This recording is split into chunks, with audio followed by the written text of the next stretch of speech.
Welcome to inspire physics classes friends. आज हम आपके लिए लेकर के आ गए हैं फिजिक्स का मॉक टेस्ट नंबर 3।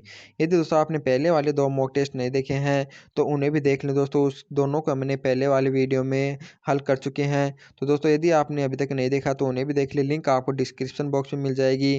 दोस्तों मैं आपको बता दूँ कि ये हमारे जो मॉक टेस्ट होते हैं इनके अंदर जो क्वेश्चन लिए जाते हैं वो सभी प्रीवियस एग्जामों में पूछे हुए हैं, और खास करके दोस्तों हमारे जो पीएमटी के एग्जाम में पूछे जाते हैं वो क्वेश्चन आपको हमारे मॉक टेस्ट में अधिकतर मिलेंगे। क्योंकि दोस्तों हमारी जो नेवी एयर फोर्स की जो एग्ज़ाम होती है और एनडीए के अंदर जो फिजिक्स के क्वेश्चन आते हैं वो लगभग हमारे जो पीएमटी के जो प्रीवियस ईयर के क्वेश्चन होते हैं उनके अंदर से सेम टू सेम क्वेश्चन लिए जाते हैं। दोस्तों इसी कारण मैं हमारा मॉक टेस्ट है इसके अंदर प्रीवियस ईयर के क्वेश्चन लेता हूँ। तो दोस्तों यदि आप हमारे चैनल पर नए हैं तो चैनल को सब्सक्राइब कर लें और बेल आइकन को भी दबा लें। और दोस्तों यदि आप हमारे रेगुलर स्टूडेंट हैं तो आप इस वीडियो को ज़्यादा शेयर कर दें, क्योंकि दोस्तों जितना अच्छा हमारा जो रिस्पॉन्स आएगा वीडियो से उतना ही यानी दोस्तों आपको अच्छे-अच्छे क्वेश्चन मिलेंगे, उतना ही अच्छा आपको कंटेंट मिलेगा। तो आप इस वीडियो को दोस्तों ज़्यादा से शेयर करें, और इसकी जो पीडीएफ है दोस्तों वो आपको जल्दी प्रोवाइड की जाएगी। यानी कि दोस्तों पहले आपको 25 मॉक टेस्ट की पीडीएफ एक साथ मिल जाएगी, उसके बाद में बाकी की जो 25 मॉक टेस्ट है उनकी भी वीडियो आपको बाद में एक साथ मिल जाएगी। दोस्तों शुरुआत करते हैं आज के इस वीडियो की और देखते हैं आज का पहला क्वेश्चन। देखते हैं आज का पहला क्वेश्चन कि सरल लोलक का आवर्तकाल दुगुना हो जाए जबकि इसकी लंबाई दुगुनी कर दी जाए, गोलक का द्रव्यमान दुगुना कर दिया जाए, लंबाई 4 गुनी कर दी जाए, या इसका लंबाई तथा गोलक का द्रव्यमान दोनों 2 गुनी कर दिए जाए। यानी दोस्तों आपको इस क्वेश्चन में बताना है कि कोई एक सरल लोलक है, यदि उसका जो हमारा टाइम पीरियड है वो 2 गुना हो रहा है तो आपको बताना है कि कौन सी राशि को चेंज करना होगा। दोस्तों जो आवर्तकाल का फॉर्मूला होता है वो याद रखना, वो होता है 2 पाई रूट एल अपॉन में जी होता है। तो यहाँ पर यदि दोस्तों अपन देखते हैं कि जो टी है वो समानुपाती होता है हमारा रूट एल के। तो यदि दोस्तों यदि आवर्तकाल को 2 गुना करना है तो हमारा जो लंबाई है एल इसको दोस्तों 4 गुना करना होगा। यानी लंबाई को यदि अपन 4 टाइम्स करेंगे तो यानी 4 का रूट हो जाएगा हमारा 2, जो आवर्तकाल हो जाएगा वो कितनी हो जाएगा 2 गुना। तो इस क्वेश्चन का राइट आंसर हो जाएगा ऑप्शन नंबर ए वाला, ऑप्शन नंबर सी वाला। ए ऑप्शन में दोस्तों आपको दिया हो कि लंबाई 2 गुनी कर दें। यदि दोस्तों आप लंबाई 2 गुनी करोगे तो यहाँ पर टी समानुपाती है रूट एल के। तो यदि 2 रूट करो यानी कि 2 गुना करोगे लंबाई के तो जो आवर्तकाल होगा टाइम पीरियड होगा वो केवल रूट 2 गुना ही होगा। अब है गोलक का द्रव्यमान 2 कर दिया जाए, यानी कि दोस्तों गोलक का जो द्रव्यमान यदि 2 गुना करेंगे तो आवर्तकाल अपरिवर्तित रहेगा। क्योंकि दोस्तों जो आवर्तकाल का फॉर्मूला होता है उसके अंदर कहीं पर भी द्रव्यमान नहीं आता है, तो यह द्रव्यमान पर डिपेंड नहीं करता है। तो इस क्वेश्चन का जो राइट आंसर हो जाएगा वो हो जाएगा ऑप्शन नंबर सी वाला। अब आपके लिए नेक्स्ट क्वेश्चन है, यदि एक ध्वनि स्रोत और प्रेक्षण बिंदु के बीच की दूरी 2% से बढ़ा दें तो तीव्रता पर क्या प्रभाव पड़ेगा। इन दोस्तों आपको दिया हुआ है, यदि एक स्रोत है और एक प्रेक्षण बिंदु है उनके मध्य की दूरी है दोस्तों, यदि उसको 2% बढ़ा दी जाती है तो यहाँ पर जो पहुँच रही है जो ध्वनि होगी दोस्तों उसकी जो हमारी तीव्रता होती है इंटेंसिटी वो आपको बतानी है कितनी होगी। देखिए दोस्तों इंटेंसिटी होती है तीव्रता, वह समानुपाती होती है इनके मध्य की दूरी के वर्ग के। यदि इनके मध्य की दूरी r है तो जो तीव्रता होगी वह 1/r के समानुपाती यानी समानुपाती हो जाएगी। दोस्तों इस संबंध को इस प्रकार भी लिख सकते हैं कि r समानुपाती हो जाएगी r⁻2 के। अब दोस्तों इन दोनों के मध्य में यदि आपको प्रतिशत यानी संबंध निकालना है तो वो दोस्तों किस प्रकार निकल सकता है, तो ये हमारा हो जाएगा डेल्टा आई अपॉन में आई मल्टीप्लाई 100। दोस्तों ये इज इक्वल टू हो जाएगा delta R upon R multiply 100। दोस्तों इसको किस से मल्टीप्लाई करेंगे, यानी जितनी पावर यहाँ पर यानी इसके संबंध में होती है उसका जो प्रतिशत परिवर्तन होता है उसको इसी मान से गुना कर दिया जाता है। यानी दोस्तों यहाँ पर आई की पावर 1 है तो इसके गुणा में 1 लगा दिया जाता है, आर की पावर -2 है तो इसके प्रतिशत परिवर्तन को -2 से गुणा करते हैं। दोस्तों इस फॉर्मूले से आप तीव्रता के अंदर जो यानी परिवर्तन होगा वो निकाल सकते हैं। तो ये जो हमारा तीव्रता के अंदर प्रतिशत परिवर्तन हो जाएगा वो कितने हो जाएगा -2 गुना दोस्तों delta R upon R multiply 100 का मान हमें दिया है 2, यानी 2% बढ़ा दिया जा रहा है। तो यहाँ पर रखेंगे अपन 2, तो दोस्तों ये हमारा प्राप्त हो गया -4। अब दोस्तों जो माइनस का चिन्ह है ये हमें बता रहा है कि ये घट रही है, यानी यदि आर का मान बढ़ाया जाता है इनके मध्य की दूरी को बढ़ाएंगे तो हमारी तीव्रता का मान घटेगा, और कितना घटेगा वो घटेगा 4%। तो इस क्वेश्चन का जो राइट आंसर हो जाएगा वो हो जाएगा ऑप्शन नंबर डी वाला। दोस्तों ये क्वेश्चन है वो बहुत ही इम्पोर्टेंट है। मैं फिर बता देता हूँ कि ये जो क्वेश्चन है वो सभी पीएमटी की यानी जो प्रीवियस एग्जाम है उसी में पूछे हुए वही क्वेश्चन आपके लिए इंक्लूड किए जाते हैं। तो ये सभी क्वेश्चन आपकी एयरफोर्स की दृष्टि से बहुत इंपॉर्टेंट है, तो आपको हर एक क्वेश्चन को करना अनिवार्य है। यानी एक हर कोई भी क्वेश्चन को दोस्तों आपको स्किप नहीं करना है। अब आपके लिए नेक्स्ट क्वेश्चन है। अब है, एक इलेक्ट्रॉन और एक प्रोटॉन एक समान विद्युत क्षेत्र में रखे हैं तो उनके त्वरण का अनुपात होगा। यानी दोस्तों आपको दिया हो कि कोई एक समान विद्युत क्षेत्र है, उसके अंदर एक इलेक्ट्रॉन को और एक प्रोटॉन को रखा जाता है, तो उनके दोस्तों जो एक्सीलरेशन का जो रेशियो होगा यानी अनुपात होगा वो आपको बताना कितना होगा। दोस्तों हम जानते हैं जो हमारा इलेक्ट्रॉन होता है और प्रोटॉन होता है उन पर दोनों दोनों पर दोस्तों हमारा जो आवेश का मान होता है वो 1.6 गुना 10 की घात माइनस के 19 होता है। लेकिन दोस्तों यही मान इलेक्ट्रॉन पर नेगेटिव होता है और पॉजिटिव यानी प्रोटॉन पर क्या होता है पॉजिटिव। तो इसके कारण दोस्तों जो इन दोनों पर बल होगा एफ इजिकल टू होता है हमारा क्यू ई। तो इसके कारण दोस्तों हमारा जो एफ ई हो जाएगा और एफ पी हो जाएगा, दोस्तों दोनों का मान बराबर हो जाएगा, क्योंकि दोस्तों जो आवेश है दोनों पर इक्वल है और जो विद्युत क्षेत्र की तीव्रता में दी हुई है दोस्तों वो भी एक समान विद्युत क्षेत्र है। तो इसके कारण दोस्तों बलों का जो मान हो जाएगा दोस्तों वो समान हो जाएगा, लेकिन केवल इनकी डायरेक्शन विपरीत दिशा में होगी क्योंकि इन पर आवेश विपरीत प्रकृति का है। तो दोस्तों हम जानते हैं जो बल इज इक्वल टू होता है वो हमारा उसका फॉर्मूला होता है एम ए। तो जो F E is equal to हो जाएगा वो हमारा एम ई ए ई और ये इज इक्वल टू हो जाएगा हमारा एम पी और ए पी। हमें निकालना है इलेक्ट्रॉन एवं जो हमारा प्रोटॉन है उनकी एसिलेशन का अनुपात यानी ए ई अपॉन में ए पी निकालना है। तो दोस्तों ये इज इक्वल टू हो जाएगा हमारा एम पी अपॉन में एम ई के, यानी कि इनका दोस्तों जो एक्सीलरेशन आ गया हमारा प्रोटॉन के एवं इलेक्ट्रॉन के द्रव्यमान के अनुपात में आ जाएगा इलेक्ट्रॉन एवं प्रोटॉन के एक्सीलरेशन का अनुपात है। तो इस क्वेश्चन का जो राइट आंसर हो जाएगा वो हो जाएगा ऑप्शन नंबर सी वाला, यानी कि प्रोटॉन एवं इलेक्ट्रॉन के द्रव्यमान के अनुपात में होगा हमारा इलेक्ट्रॉन एवं प्रोटॉन के त्वरण का अनुपात है। तो इसका राइट आंसर हो जाएगा ऑप्शन नंबर सी। अब देखते हैं आपके लिए नेक्स्ट क्वेश्चन है। नेक्स्ट क्वेश्चन में दिया हुआ है कि दो समान लंबाई के हीटर पहले श्रेणी क्रम में फिर बाद में समांतर क्रम में जोड़े जाते हैं तो दोनों स्थितियों में उत्पन्न ऊष्माओं का अनुपात बताना है। यानी दोस्तों आपको दिया हुआ कि दो समान लंबाई के हीटर हैं, उनको पहले श्रेणी क्रम में जोड़ा गया है और समांतर क्रम फिर समांतर क्रम में। तो दोनों क्रम में दोस्तों जो हीट उत्पन्न होती है हमारी यानी सीरीज क्रम की हीट एवं पेलर क्रम की हीट, उन दोनों का रेशियो आपको निकालना है कितना होगा। तो देखिए दोस्तों इसको सोल्व करते हैं।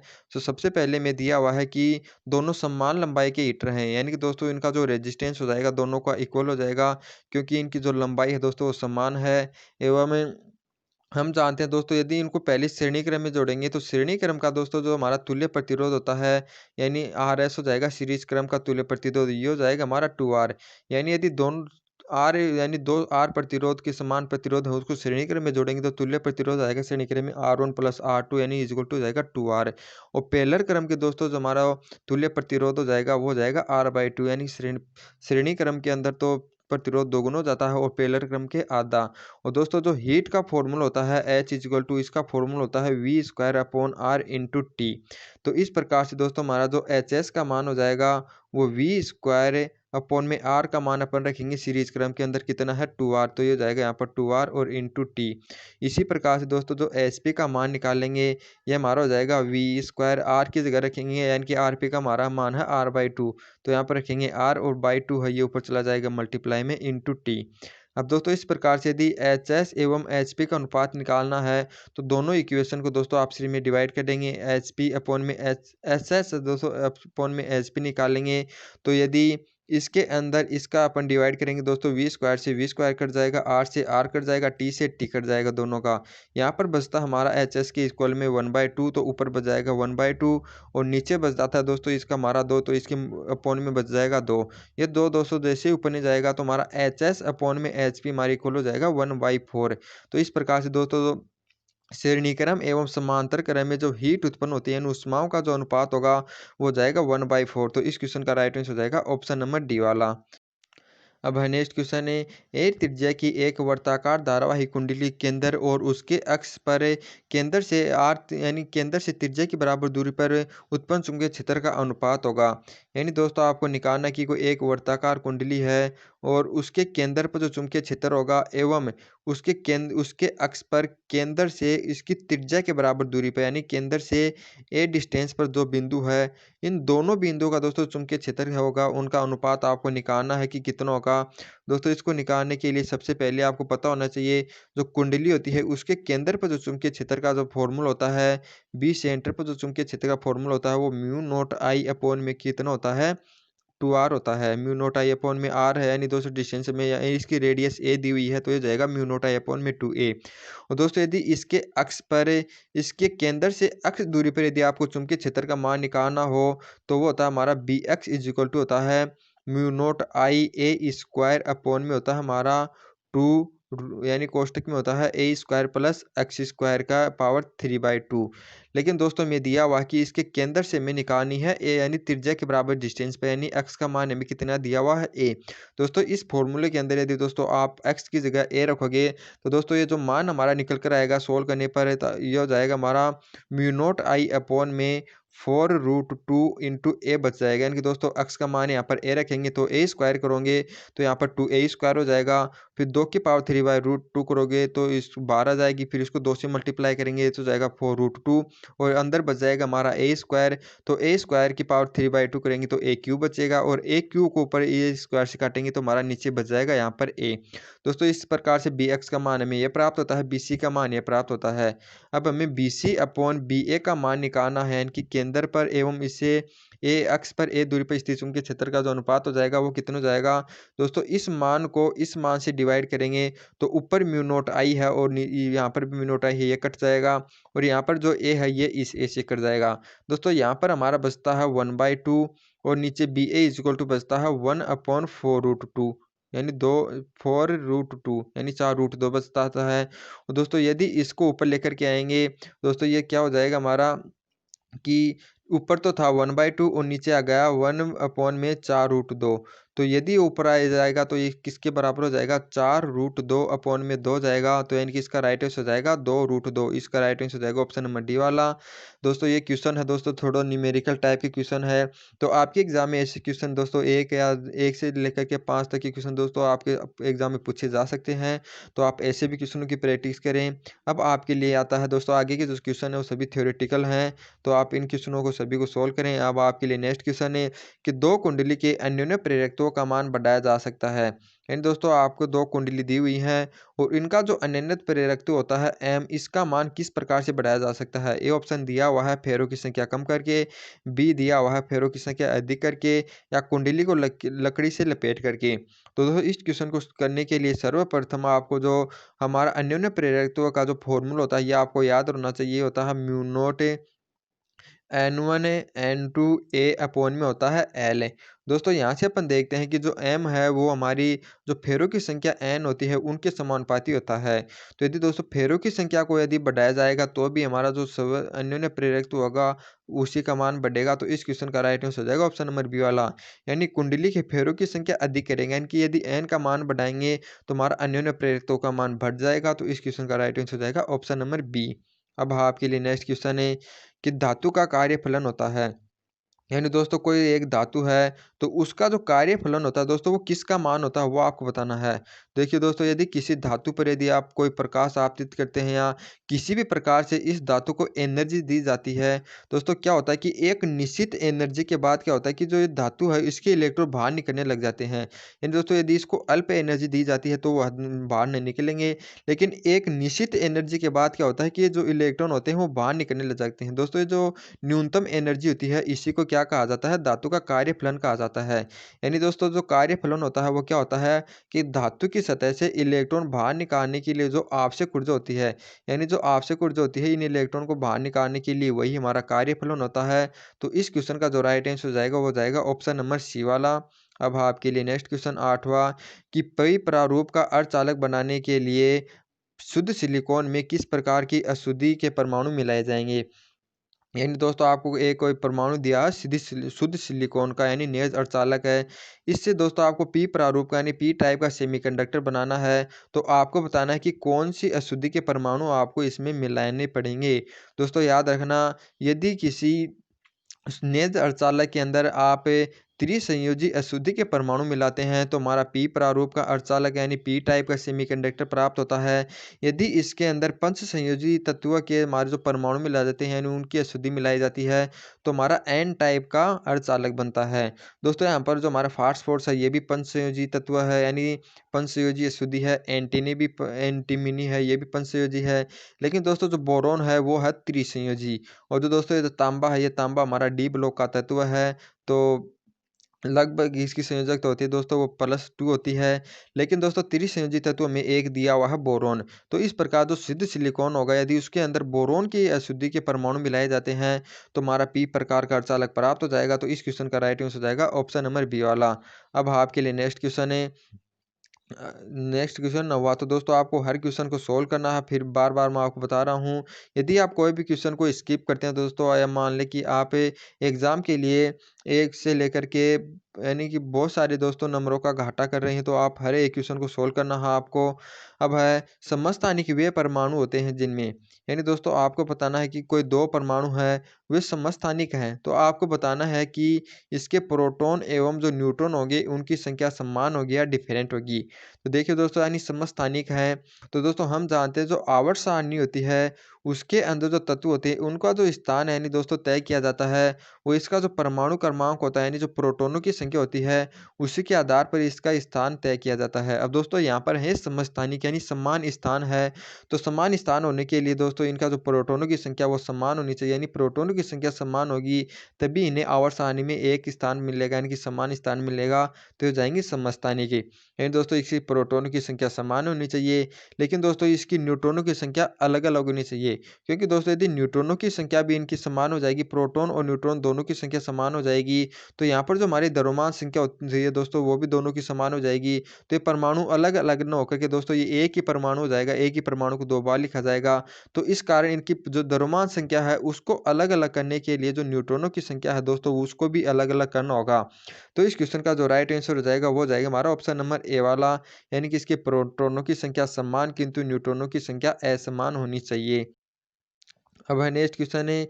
एक विद्युत बल्ब को 60 डिग्री पर झुके हुए दो समतल दर्पणों के बीच रखा गया है तो इस बल्ब के कितने प्रतिबिंब दिखेंगे। यानी दोस्तों आपको दिया हुआ है कि कोई दो मिरर हैं और उसके मध्य का जो एंगल है वो आपको दिया गया है 60 डिग्री और उसके बीच में कोई बल्ब रखा गया है तो इसके प्रतिबिंबों की संख्या आपको बतानी है कितने बनेंगे। दोस्तों ऐसे क्वेश्चन को करने के लिए सबसे पहले आपको क्या करना होगा कि दोस्तों जो भी आपको मिरर के मध्य एंगल दिया हुआ है उसका आपको डिवाइड करना होगा 360 से यानी 360 से थीटा को डिवाइड करेंगे और दोस्तों इसका मान आपको निकालना है। यदि उसका मान दोस्तों सम आता है तो हमारे जो प्रतिबिंबों की संख्या होगी यानी इसके बीच में जो भी वस्तु रखी होगी उसके प्रतिबिंबों की संख्या n हो जाएगी। वो 360 अपॉन थीटा का जो मान होगा उसमें से एक हटाने पर हमारी प्रतिबिंबों की संख्या प्राप्त हो जाएगी। दोस्तों इसका मान यदि विषम प्राप्त होता है तो जो n इक्वल टू यानी प्रतिबिंबों की संख्या होती है वो 360 अपॉन थीटा का मान होता है उसी के ही इक्वल हो जाती है। तो यहाँ पर इस क्वेश्चन को अपन करते हैं। यहाँ पर हमें एंगल का मान दिया हुआ 60 डिग्री तो 360 को यदि आप 60 से डिवाइड करते हैं तो आपका निकल कर आता है 6 दोस्तों जो कि हमारा एक इवन नंबर है यानी कि दोस्तों हमारा सम संख्या है। तो सम संख्या को मैंने आपको बताया था कि यदि सम संख्या हो 360 पॉइंट थीटा का मान है तो प्रतिबिंबों की संख्या निकालने के लिए 360 का जो मान होता है उसमें से एक घटाते हैं यानी 6 में से एक घटाएंगे तो प्रतिबिंबों की संख्या हमारी निकल कर आ जाएगी 5 है। तो इस क्वेश्चन का राइट आंसर हो जाएगा ऑप्शन नंबर सी वाला यानी यदि कोई दो मिरर हैं उनके मध्य जो एंगल है दोस्तों वो 60 डिग्री का है तो इसके बीच में जो रखा बल्ब है उसके जो प्रतिबिंबों की संख्या होगी वो कितने दिखेंगे वो दिखेंगे 5 है। अब आपके लिए नेक्स्ट क्वेश्चन है। एक सीधी यानी प्रकाश सीधी रेखाओं में गति करता हुआ प्रतीत होता है क्योंकि यानी दोस्तों हमारे जो प्रकाश होता है लाइट होती है वो एक स्ट्रेट लाइन में यानी कि है मोशन करता हुआ दिखाई देता है यानी गति करता हुआ प्रतीत होता है दोस्तों वो क्यों होता है। दोस्तों इसका राइट आंसर हो जाएगा ऑप्शन नंबर सी वाला क्योंकि उसकी तरंग दैर्ध्य बहुत कम होती है। देखिए दोस्तों क्या होता है कि कोई भी तरंग है और यदि उसका विवर्तन होता है यानी डिफ्रैक्शन होता है तो उसके लिए आवश्यक होता है कि यानी दोस्तों उसके लिए जो जिस अवरोध के द्वारा डिफ्रैक्शन होता है और दोस्तों जिस तरंग का होता है उन दोनों की वेवलेंथ लगभग सिमिलियर होनी चाहिए यानी समान वेवलेंथ के मध्य ही दोस्तों हमारा जो डिफ्रैक्शन होता है। बल्कि जो प्रकाश होता है दोस्तों उसकी वेवलेंथ का मान बहुत ही कम होता है यानी दोस्तों नैनोमीटर के पास में होता है। और बल्कि दोस्तों हमारे जो वायुमंडल में जो कण पाए जाते हैं या फिर जो अवरोधक पाए जाते हैं उनकी जो तरंग दैर्ध्य जो परास होती है दोस्तों वो मीटर के अंदर होती है या मिलीमीटर के अंदर होती है। तो इस कारण अपन कह सकते हैं कि जो प्रकाश की तरंग दैर्ध्य बहुत कम होती है अवरोध की तुलना में। तो इसके कारण दोस्तों इसका डिफ्रैक्शन नहीं होता है, यानी प्रकाश की किरणों का डिफ्रैक्शन नहीं होगा। इस कारण जो प्रकाश होगा दोस्तों हमें सीधी रेखाओं में गति करता हुआ प्रतीत होगा, यानी कि प्रकाश का विवर्तन न होने के कारण जो प्रकाश होता है वो हमें सीधी रेखा में प्रतीत होता है, यानी कि सीधे रेखा में गति करता हुआ प्रतीत होता है। तो इस क्वेश्चन का जो राइट आंसर हो जाएगा वो हो जाएगा ऑप्शन नंबर सी वाला। अब आपके लिए नेक्स्ट क्वेश्चन है कि 5 माइक्रोफेरेड संधारित्र की यानी कि 1/1000 ओम प्रति घात के लिए आवर्ती है। यानी दोस्तों आपको कोई एक संधारित्र दिया हुआ है, उसका जो धारिता दी हुई है वो दी हुई है 5 माइक्रोफेरेड। उसका जो प्रतिघात है वो आपको दिया हुआ है 1 यानी 1000 यानी 1/1000 दिया हुआ है। तो आपको इसकी फ्रीक्वेंसी निकालनी है। तो सबसे पहले दोस्तों हम जानते हैं कि जो प्रतिघात का फॉर्मूला होता है x इक्वल टू वो संधारित्र के लिए होता है ओमेगा सी। तो यहाँ से दोस्तों यदि आप कोणीय आवर्ती का मान निकालना चाहेंगे तो हमारा इसका जो फॉर्मूला निकल कर आ जाएगा वो हो जाएगा एक्स सी अप इंटू में सी। तो यहाँ पर दोस्तों में प्रतिघात का जो मान दिया हुआ है वो कितना दिया हुआ 1/1000।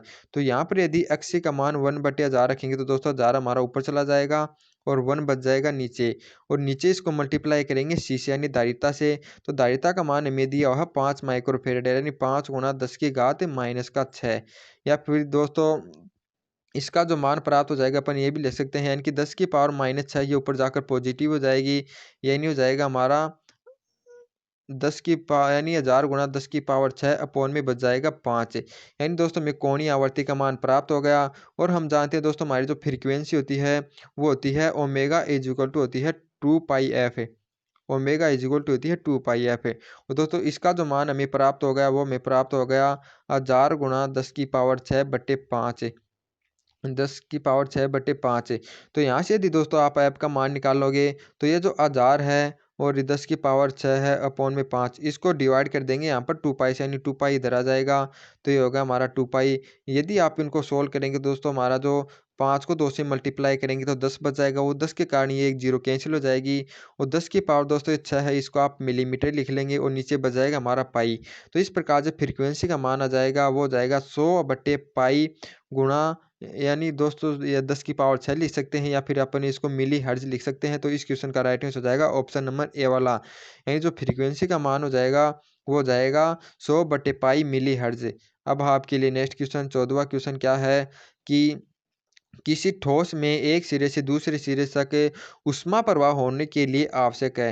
यानी दोस्तों आपको दिया हुआ कि कोई एक ठोस है, उसके एक सिरे से दूसरे सिरे तक ऊष्मा प्रवाहित हो रही है तो उसके लिए आवश्यक होगा।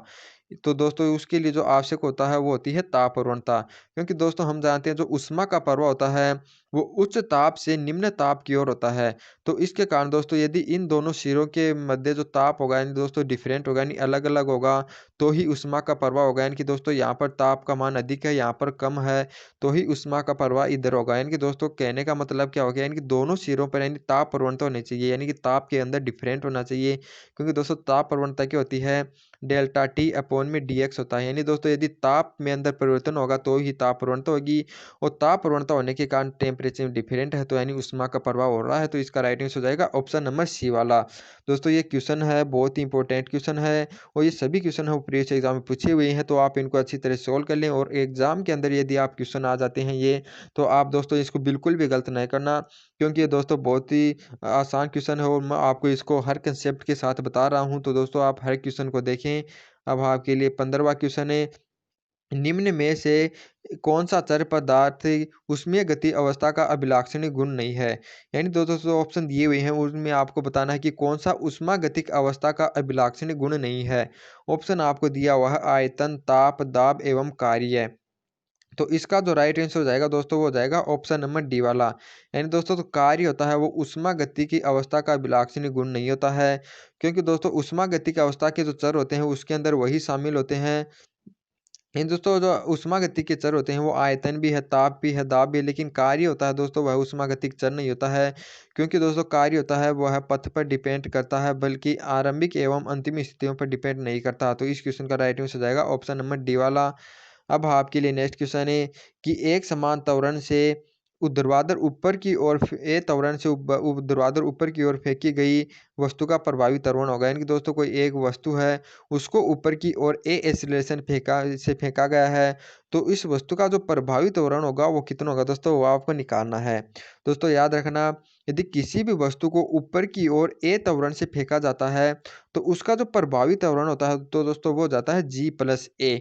यदि किसी वस्तु को ए एक्सीलरेशन से दोस्तों वह नीचे आ रही है, तो तब उस कंडीशन में उसका प्रभावी प्रतिरोध यानी जो प्रभावी त्वरण होता है वो होता है G-a। यहाँ पर हमें बताया गया है कि उसको समान त्वरण से ऊपर फेंका गया है, तो ऊपर फेंकने के लिए जो प्रभावी त्वरण हो जाएगा वो जाएगा G+a। तो इसका राइट आंसर हो जाएगा ऑप्शन नंबर डी वाला। अब आपके लिए 17वां क्वेश्चन है। तो 17वां क्वेश्चन आपको दिया हुआ है कि धातु के दो टुकड़े जल में डूबने पर समान उत्प्लावन बल अनुभव करते हैं, तो आपको बताना है कि दोनों टुकड़ों का भार समान होगा, दोनों टुकड़ों के घनत्व समान होंगे, दोनों टुकड़ों के आयतन समान होंगे, या दोनों समान गहराई पर तैर रहे हैं। यानी कि दोस्तों आपको दिया, कोई द्रव है, उसके अंदर जो धातु के टुकड़े मिल रहे हैं यानी डुबोए गए हैं, तो उस पर दोस्तों जो ऊपर की ओर उत्प्लावन बल होगा यानी कि जो उछाल बल होता है वो समान है। तो आपको बताना है कि कौन सी राशि ऑप्शन में दी हुई अनुसार समान होगी। तो देखिए दोस्तों, उत्प्लावन बल का जो फॉर्मूला होता है वो आपको याद रखना चाहिए। V इज इक्वल टू होता है वी रो जी। यहाँ पर दोस्तों ये जो वी है ये होता है यानी जो हमारी जो धातु होती है उसका आयतन होता है, और जोर होता है, रो होता है दोस्तों द्रव्य का घनत्व है, और जी होता है गुरुत्वीय त्वरण। यदि दोस्तों इसके अंदर जो अलग अलग धातु डुबोई गई हैं, तो उन दोनों के लिए दोस्तों घनत्व का मान भी समान होगा, क्योंकि एक ही द्रव्य में डुबोई गई हैं, और गुरुत्वीय त्वरण का मान भी समान हो जाएगा। तो दोस्तों ये जो हमारा उत्प्लावन बल है इसको इक्वल करने के लिए दोनों का जो आयतन है, वॉल्यूम है, वो भी समान होना चाहिए। तो इसका राइट आंसर हो जाएगा ऑप्शन नंबर सी वाला। यानी यदि किसी द्रव में डुबोने पर उस पर जो उत्प्लावन बल लग रहा है ऊपर की ओर, यदि वो समान है, तो दोनों टुकड़ों के जो आयतन है दोस्तों वो भी समान ही होने चाहिए। तो अब आपके लिए नेक्स्ट क्वेश्चन है।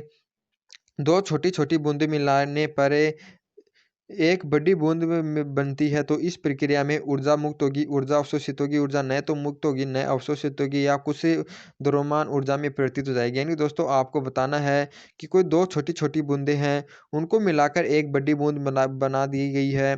तो इस प्रक्रिया के अंदर आपको बताना है कि जो एनर्जी होगी दोस्तों वो किस प्रकार से चेंज होगी, यानी घटेगी या बढ़ेगी, यानी मुक्त होगी या अवशोषित होगी।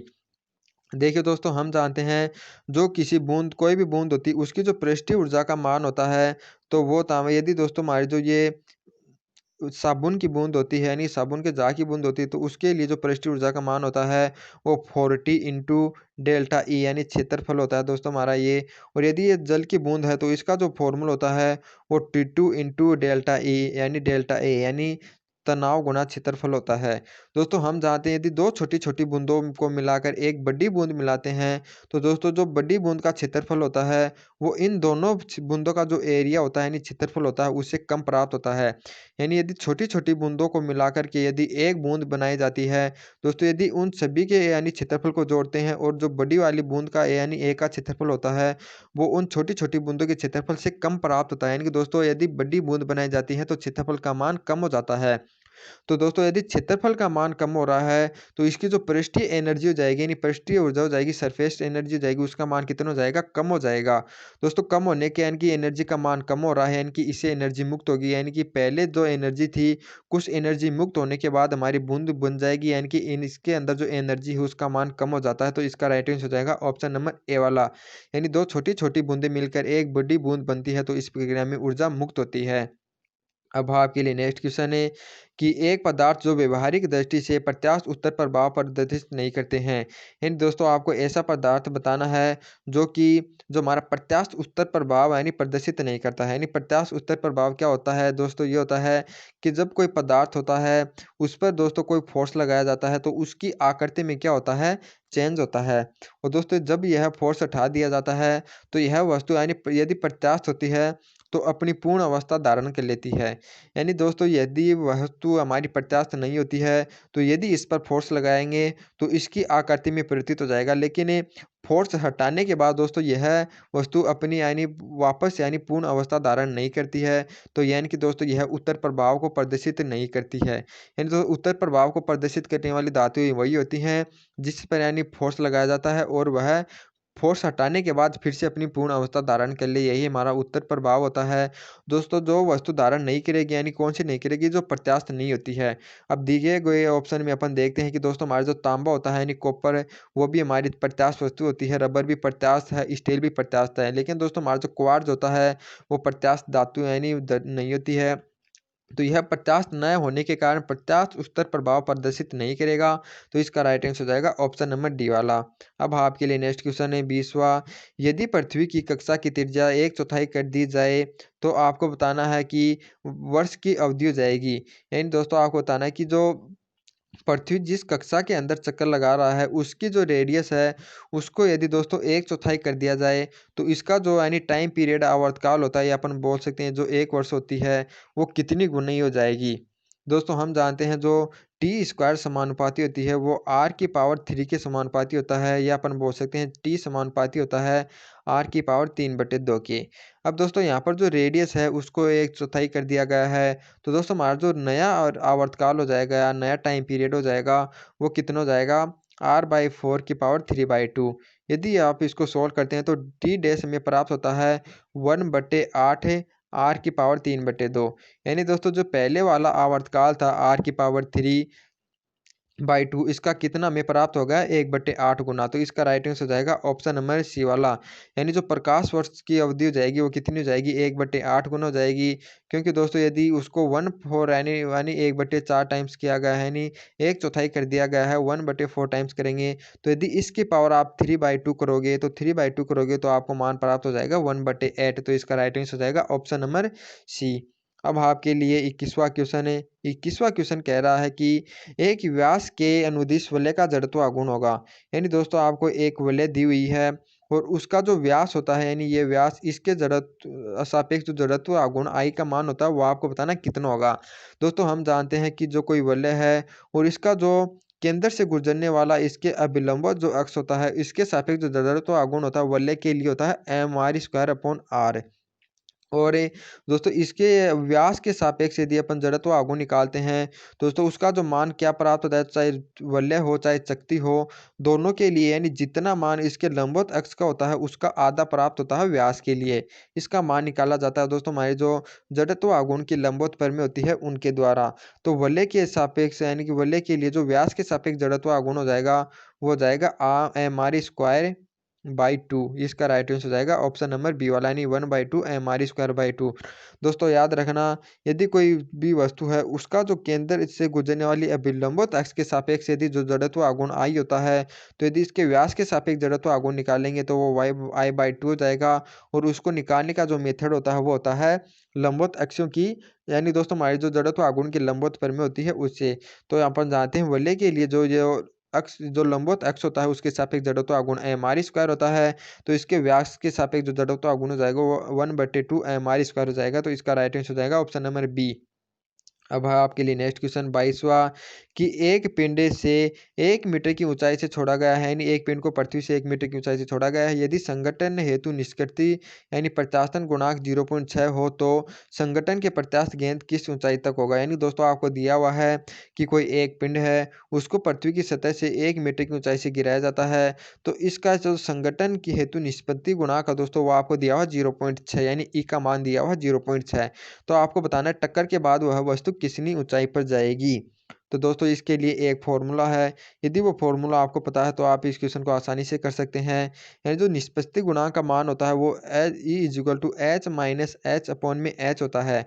दोस्तों कैपिटल H होता है यानी वस्तु को कितनी ऊंचाई से गिराया जा रहा है और स्मॉल h होता है कि टक्कर के बाद कितनी ऊंचाई पर वस्तु जाती है। दोस्तों यहाँ पर हमें स्मॉल h का मान ज्ञात करना है और कैपिटल H का मान 1 मीटर दिया हुआ है और E का मान दिया हुआ है 0.6।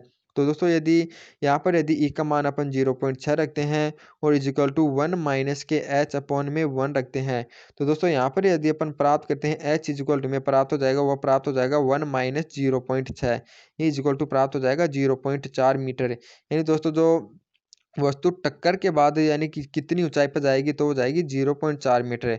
तो इसका राइट आंसर हो जाएगा ऑप्शन नंबर बी वाला है। दोस्तों ये जो फॉर्मूला है इसको नोट कर लें, बहुत ही इंपॉर्टेंट है ये फॉर्मूला भी।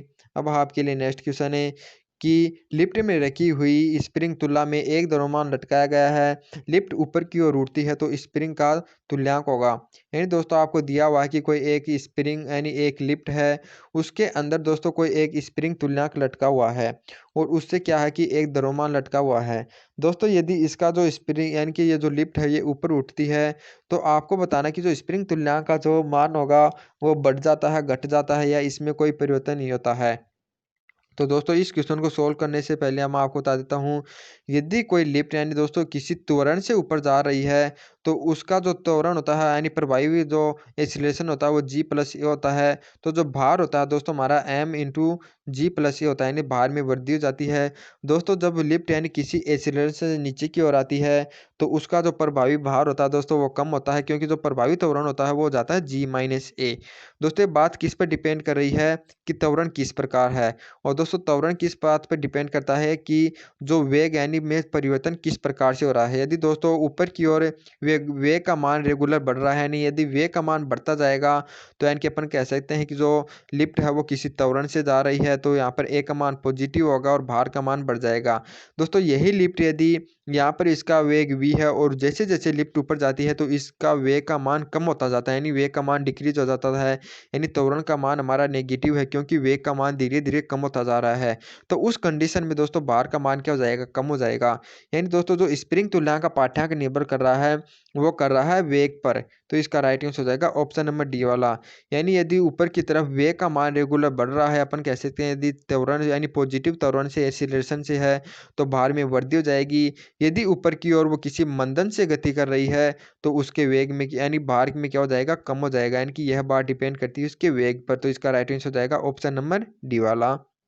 अब आपके लिए 24वां क्वेश्चन है, एक हवाई जहाज 400 मीटर ऊंचाई से 400 मीटर ऊंचाई पर 100 मीटर पर सेकंड की चाल से उड़ रहा है, तो यह एक गुटके को छोड़ता है तो पृथ्वी तल पर कितनी दूरी पर जाकर गिरेगा। इन दोस्तों आपको दिया हुआ है कि कोई एक हवाई जहाज है, वो 490 मीटर की ऊंचाई पर यानी पृथ्वी तल से 490 मीटर की ऊंचाई पर उड़ रहा है और इसकी जो क्षैतिज वेलोसिटी है वो आपको दी हुई है 100 मीटर पर सेकंड स्क्वायर है। दोस्तों इसको अपन देखते हैं कि यदि इसे किसी गुटके को छोड़ा जाता है तो उसका जो पथ होगा वो इस प्रकार से होगा। तो दोस्तों सबसे पहले अपन ज्ञात करते हैं कि इस गुटके को कि नीचे पहुंचने में कितने समय लगेगा और दोस्तों उसी समय में फिर इस वेलोसिटी इस दिशा में कितनी दूरी तय करेगी, वही हमारा राइट आंसर आ जाएगा, यानी कि यह कितनी दूरी पर जाकर गिरेगी। तो सबसे पहले में दूरी का मान ऊंचाई का मान दिया हुआ है 490 मीटर। तो 490 मीटर की ऊंचाई तय करने में यानी कि नीचे आने में इसको जो समय लगेगा, तो उसका formula T is equal to होता है हमारा √2h अपॉन में जी होता है। तो यदि h का मान यहाँ पे दोस्तों यदि 490 रखा जाता है तो ये हो जाएगा 2 गुणा 490 और ये हो जाएगा बटे में 0 यानी 9.8 हो जाएगा। तो यदि इसको आगे सोल्व करेंगे दोस्तों ये हमारा बचेगा, इसको सोल्व करने पर √100 यानी दोस्तों टी का मान हमें प्राप्त हो गया, वो हो गया 10 सेकेंड। तो दोस्तों यदि वह वस्तु 10 सेकंड में हवाई जहाज से छोड़ने के बाद 10 सेकंड बाद यानी पृथ्वी पर पहुंचती है और उसका क्षैतिज दिशा में जो वेलोसिटी का मान है वो 100 मीटर पर सेकंड है, तो वह कितनी दूरी तय करेगी। तो दोस्तों उसकी डिस्टेंस का मान होता है, हम जानते हैं उसका फॉर्मूला होता है दूरी की इक्वल टू चाल गुणा समय होती है। तो चाल हमें दी हुई है 100 और हमें जो समय का मान आ गया चाल गुणा समय होता है, तो समय का मान 10 सेकंड प्राप्त हो गया। जो दूरी हो जाएगी दोस्तों वो हमें प्राप्त हो गई 1000 मीटर या अपन कह सकते हैं 1 किलोमीटर। तो दोस्तों हमारा जो पदार्थ छोड़ने के बाद जो जितनी दूरी पर जाएगा वो कितनी दूरी पर जाएगा, 1 किलोमीटर दूरी पर। तो इसका राइट आंसर हो जाएगा ऑप्शन नंबर बी। अब आपके लिए अंतिम क्वेश्चन 25वां दोस्तों वो है इधर है। दोस्तों अगला जो वीडियो होगा उसके अंदर हमारा मॉक टेस्ट नंबर 4 होगा। तो दोस्तों आप हमारे साथ रेगुलर बने रहिए और अभी तक चैनल को भी सब्सक्राइब नहीं किया तो दोस्तों अभी भी चैनल को सब्सक्राइब कर लें, जिससे कि जैसे ही हमारी वीडियो अपलोड होगी दोस्तों वो सबसे पहले आपको नोटिफिकेशन आ जाएगा। अब जो हमारा जो 25वां क्वेश्चन है इसको अपन देखते हैं कि एक मोटरसाइकिल आर त्रिज्या के पुल पर जा रही है, तो चालक इसे नियत चाल से चलाता है। जब मोटरसाइकिल पुल पर के ऊपर की ओर बढ़ रही है इसका विलंब बल। यानी दोस्तों आपको बताना है कि कोई एक आर त्रिज्या का पुल है और उस पर कोई मोटरसाइकिल है वो ऊपर की ओर चढ़ रही है।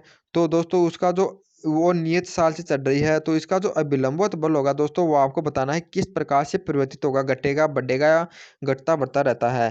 तो देखिए दोस्तों अपन किसी भी बिंदु पर मान लेते मोटरसाइकिल यहाँ पर है, तो यदि मोटरसाइकिल इस स्थिति पर होती है तो दोस्तों इसका जो वेलोसिटी हमें v दी हुई है, यानी कि एक समान गति से गति कर रही है, तो बाहर की ओर दोस्तों जो बल लगेगा विकेंद्रीय बल वो हो जाएगा हमारा mv² / r।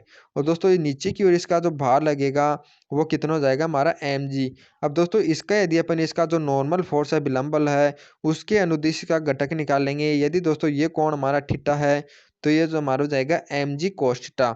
अब दोस्तों यदि इन तीनों बलों को यदि अपन संतुलित करते हैं तो जो हमारा n इक्वल टू प्राप्त होता है वो कितना प्राप्त हो जाएगा हमारा n प्लस के mv²/r इक्वल टू में प्राप्त हो जाएगा mg cos थीटा। अब दोस्तों यहाँ से अपन देखते हैं कि जैसे जैसे मोटरसाइकिल ऊपर की ओर चढ़ेगी यानी कि ठीक ऊपर आ जाती है तो यहाँ पर जो हमारा mg भी नीचे होता है और mg जो हमारा जो नॉर्मल का जो विलंबित होगा वो भी ठीक इसके नीचे आ जाएगा। यानी दोस्तों इन दोनों के मध्य थीटा का मान हो जाता है वो 0 होता है। यानी जैसे जैसे यदि मोटरसाइकिल ऊपर चढ़ेगी दोस्तों इसका थीटा का मान कम होगा और थीटा का मान कम होने पर हम जानते हैं दोस्तों cos थीटा का मान बढ़ जाता है। यानी थीटा के मान कम होने पर cos थीटा का मान अधिक होता है और यदि cos थीटा का मान अधिक हो जाएगा तो जो हमारा नॉर्मल यानी अभिलंब बल होता है दोस्तों इसका मान क्या हो जाएगा अधिक हो जाएगा। तो इस क्वेश्चन का जो राइट आंसर हो जाएगा वो हो जाएगा ऑप्शन नंबर ए वाला। यानी जो मोटरसाइकिल है वो जैसे जैसे पुल पर ऊपर चढ़ेगी तो उसका जो अभिलंब बल है यानी जो हमारा नॉर्मल फोर्स है एन इसका मान बढ़ता जाएगा क्योंकि थीटा का मान कम होता जाएगा। थीटा का मान बढ़ेगा तो cos थीटा का मान यानी थीटा का मान कम होता जाएगा और थीटा का मान कम होने पर cos थीटा का मान बढ़ेगा और cos थीटा का मान बढ़ेगा तो नॉर्मल भी बढ़ेगा। क्योंकि मैंने आपको जो इक्वेशन निकाली थी वो हमारी ये थी कि t इज प्लस के mv² प्लस अपॉन में r इक्वल टू हमारा था mg cos थीटा। यानी cos थीटा बढ़ेगा तो हमारा नॉर्मल फोर्स भी बढ़ेगा। यहाँ पर नॉर्मल है n है तो इसका राइट आंसर हो जाएगा ऑप्शन नंबर ए। दोस्तों इसी क्वेश्चन के साथ हमारा आज का वीडियो समाप्त होता है। आज की ये वीडियो आपको कैसी लगी दोस्तों कमेंट करके जरूर बताइएगा। और दोस्तों आप इस वीडियो में कितना स्कोर कर पाते हैं वो भी आप अपना स्कोर भी दोस्तों कमेंट में बॉक्स में करिए। और दोस्तों यदि आप ये वीडियो आपको अच्छी लगी हो तो इसको ज़्यादा से ज़्यादा शेयर करेंगे दोस्तों। यदि आप उसको जितना शेयर करोगे उतना ही हमें मोटिव मिलेगा दोस्तों। जितना अच्छा रिस्पॉन्स आएगा दोस्तों उतना ही अच्छे आपको आगे क्वेश्चन मिलेंगे, उतना ही अच्छा कंटेंट मिलेगा। तो दोस्तों आप इसको ज़्यादा से शेयर करें और धन्यवाद दोस्तों।